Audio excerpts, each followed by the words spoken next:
Last summer, I went on a mission trip to South Africa, and so that really impacted my life, and so that helped me make the decision for what I wanted to do this on. Before I started researching this topic, I made the assumption that after people overcome like hard things and struggles in their life,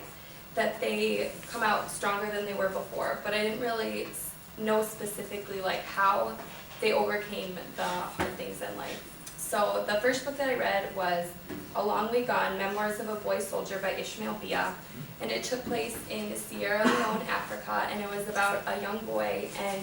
he lost his village, and he lost his family and his friends to rebels that ravaged the country, and he was forced to join them at one point, but he eventually got away from that. And he wrote this book, and he spoke about his experiences in New York City, and so I definitely think that that shows that he overcame the horrible things that he went through because he was able to use all that for good. The second book that I read was Cry the Beloved Country by Alan Paton, and it took place in South Africa, and this was during a time in the country where like racial tension, racial segregation was really high, and it was about a black pastor who lived in a small village, and he traveled to the huge city of Johannesburg to search for his long-lost son. And when he got there, he again just discovered like really deep racial segregation in the city, and he found out that his son murdered a white man, and so that was like a really huge deal. And so the book is just him like trying to cope with that and deal with that, but I think once you get to the end of the book, you realize that he's kind of like made peace with that.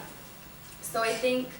that something that both characters have in common,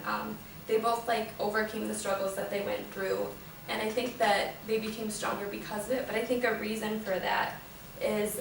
they both had people around them helping them through it. So in the first book, the boy, as he was like running away from the rebels, for the most part he was usually like traveling with a group of boys, and so I don't think he really would have like survived this experience without like going through it with other people. And then in the second book, the pastor, once he got to Johannesburg, he like made a lot of friends, and I think they really helped him through it as well. And so I think that helped them to like overcome their struggle and become stronger because of it. And I read 2 articles, and they talked about the importance of like overcoming obstacles in life by having like a support group of people to help you through it. And so I think that that was shown in both the books as they like overcame their struggles. They had people to help them through it. And so I think that's really what I learned this trimester, is that and not just for like people in Africa, but anyone can overcome struggles and become stronger because of it. But an important reason that they did that is because that